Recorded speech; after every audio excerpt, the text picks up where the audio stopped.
With all the many pests looking to attack your garden, here's how to get rid of them, without using harmful chemicals.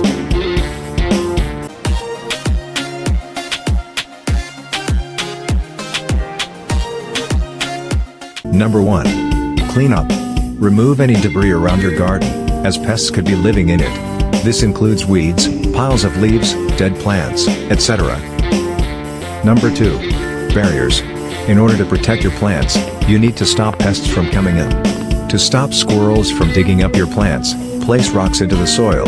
To prevent rabbits from eating your plants, and to stop bugs from infesting your garden, place netting on and around your plants at all times. You can also place a potted plant in a higher area, if it is getting eaten by animals.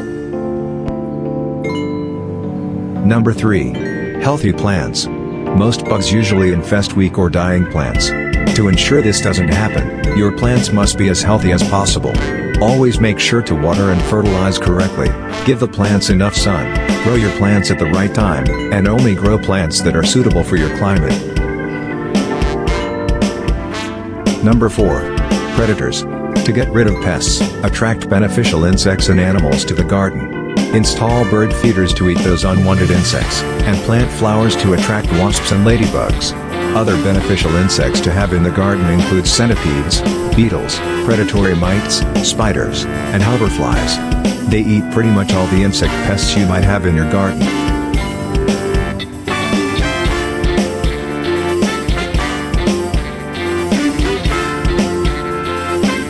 Number 5. Repel. Many plants can repel many types of pests. These plants include parsley, petunias, mint, marigolds, garlic, basil, thyme, and much more. They can repel pretty much anything from rabbits to even mosquitoes. Number 6. Treatment. If nothing else works, you should spray your plants with a hose, to wash off small insects. Also isolate your plant far away from the rest of your garden, to stop any plants from getting infected with pests. Sometimes, it might be impossible to avoid garden pests. That's why it's important to inspect your plant's leaves daily for damage.